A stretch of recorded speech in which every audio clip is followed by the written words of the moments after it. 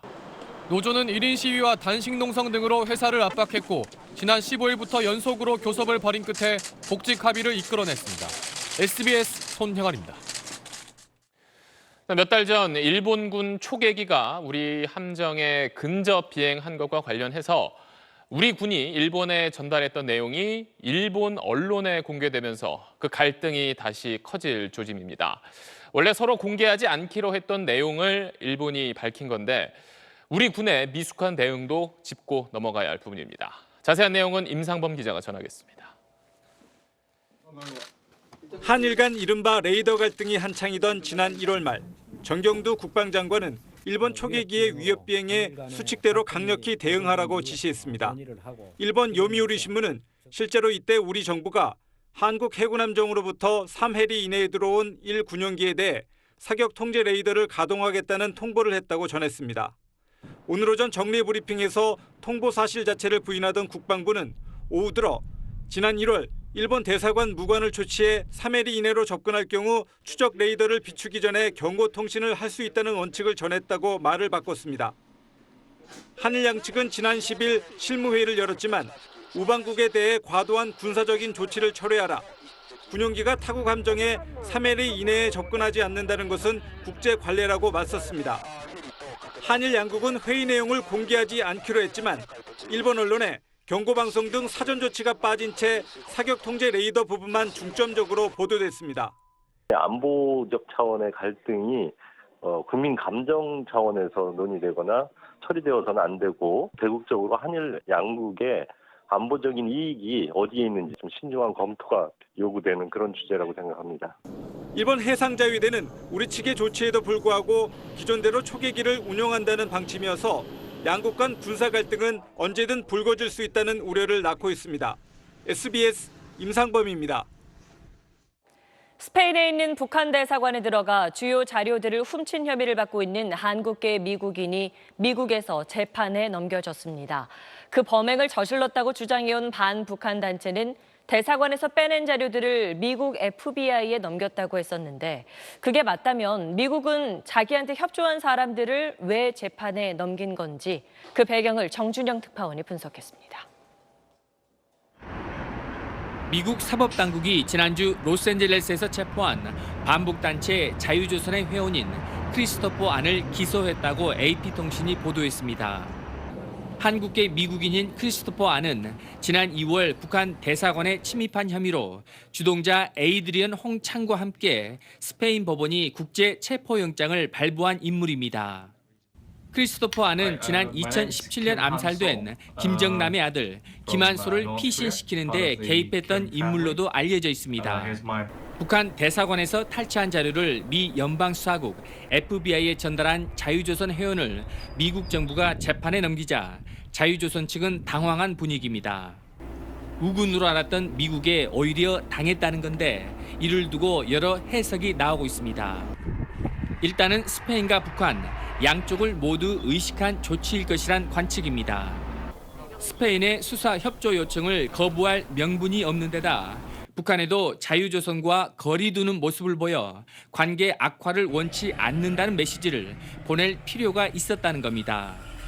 그렇다 하더라도 미국이 크리스토퍼 안을 당장 스페인으로 넘기진 않을 것으로 보입니다. 범죄인 인도까지 2, 3년 이상 걸리는 만큼 크리스토퍼 안을 비롯한 자유조선 회원들을 장기적으로 보호하기 위한 조치일 가능성도 제기되고 있습니다. 워싱턴에서 SBS 정준영입니다. 어제 발생한 스리랑카 연쇄폭탄 테러로 숨진 희생자가 290명으로 늘었습니다. 스리랑카 경찰은 용의자를 체포해 수사하고 있지만 아직 테러의 배후나 목적이 제대로 밝혀진 건 없습니다. 김정기 기자입니다.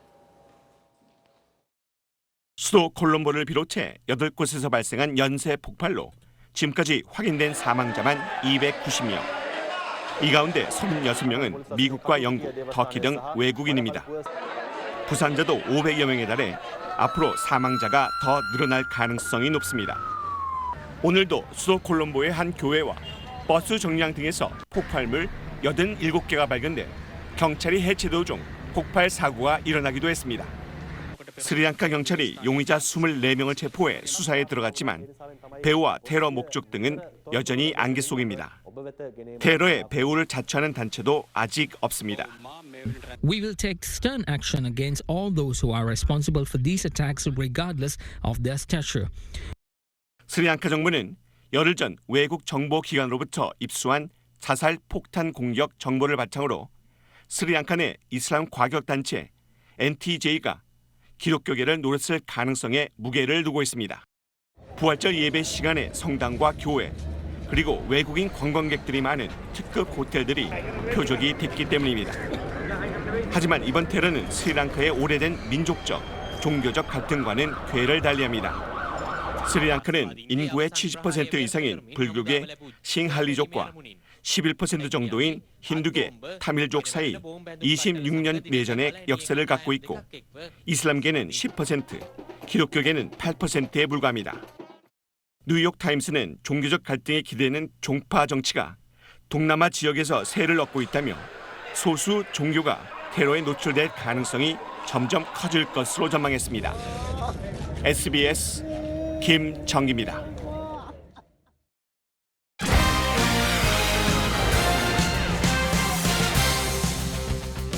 스포츠였습니다. 프로농구 현대모비스가 정상에 오르며 이대성 선수가 MVP에 뽑혔는데요.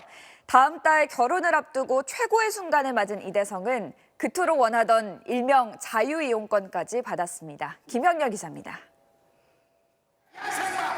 이대성은 통산 7번째 우승의 주역으로 뽑힌 뒤 유재학 감독의 축하와 함께 다음 시즌부터 원하는 플레이를 마음껏 할 수 있는 일명 자유이용권도 받았습니다. 내일은 자유이용권 줘야 돼? 약속은 약속이니까 주셔야죠. 오케이.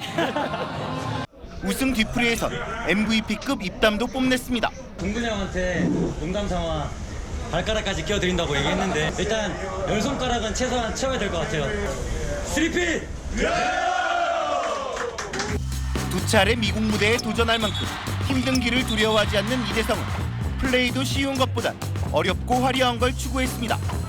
덩크를 하려다가 발목을 다치기도 했지만 다시 덩크에 도전했고 감독에게 핀잔을 들어도 소신을 굽히지 않았습니다. 선수라면 이런 팬 서비스 있어야 된다고 생각합니다. 다음에는 마이클 조던처럼 덩크 성공시키겠습니다. 이런 이대성을 자제시키기 위해 유 감독은 자유투 내기까지 해야 했고 이번 결승까지만 좀 참고 뭐 우승을 하면 내년에는 무제한 자유이용권을 주겠습니다. 네. 이대성은 감독의 뜻을 따라 최고의 결과를 낸 뒤 고마움을 표시했습니다. 미운 적도 많고요. 원망도 많이 했고 그래서 이렇게 좋은 날이 오네요. 제가 감독님을 더 믿어야 될 것 같고 우승과 MVP 트로피, 자유이용권까지 손을 쥔 이대성은 더욱 화려한 도약을 예고했습니다. 대한민국 최고의 선수가 됐으면 감독님 도와주세요. 그래. 오케이. SBS 김영렬입니다. 49살의 탱크 최경주 선수가 13개월 만에 PGA 투어 대회 톱10에 들면서 건재를 알렸습니다. 선두와 두 타차 공동 5위로 최종 라운드에 나선 최경주는 한때 공동 선두까지 오르며 2011년 플레이어스 챔피언십 이후 8년 만에 우승 기대감을 높였는데요. 뒷심 부족이 아쉬웠습니다. 특히 마지막 두 홀에서 공을 잇따라 벙커에 빠뜨리며 연속 보기를 범하고 공동 10위로 마쳤습니다. 최경주의 톱10 진입은 지난해 3월 이후 13개월 만입니다. 부상과 갑상선암을 딛고 지난 2월에 복귀한 뒤 가장 좋은 성적을 내며 부활의 신호탄을 쐈습니다. 타이완의 판정중이 우승했는데 타이완 선수의 PGA 투어 우승은 32년 만입니다. 프리미어리그에서 4위 싸움에 갈 길 바쁜 맨체스터 유나이티드가 에버튼에게 4대0으로 무너졌습니다. 주영민 기자입니다. 맨유를 무너뜨린 에버튼의 골은 하나하나가 작품이었습니다. 전반 13분 히샤를리송이 선제골을 뽑았습니다. 골문 앞까지 넘어온 긴 스로인을 받아 그림 같은 가위차기로 포문을 열었습니다. 전반 28분에는 아이슬란드의 영웅 시구르드손이 기습 중거리 포로 추가골을 뽑았습니다. 후반에도 에버튼의 골잔치가 이어졌습니다. 후반 11분 개헤아 골키퍼가 쳐낸 공을 류카 디뉴가 논스톱 중거리 슛으로 연결해 다시 한번 골망을 흔들었습니다. 8분 뒤 빠른 역습으로 만든 시오 월콧의 스위기 골까지 더한 에버튼은 4대 0으로 대승을 거뒀고 맨유는 챔피언스리그 탈락 이후 더 큰 충격에 빠지며 리그 6위에 머물렀습니다. 4위 아스날도 12위 크리스탈 팰리스에 3대 2로 패한 가운데 아스날의 승점 1점 앞선 토트넘은 3위 자리를 지켰습니다. 리버풀은 베이날둠과 밀러의 연속골로 카디프 시티를 2대 0으로 꺾고 선두로 올라섰습니다. 리버풀은 한 경기를 덜 치른 맨체스터 시티에 승점 2점 앞서 있는데 이번 주 맨시티와 맨유의 경기가 선두 싸움의 분수령이 될 전망입니다. SBS 주영민입니다. 축구엔 자책골이 있는데 이런 건 자책 홈런이라고 해야 될까요? 상대팀 중견수의 글러브 토스 덕분에 타구가 담장을 넘어갔습니다.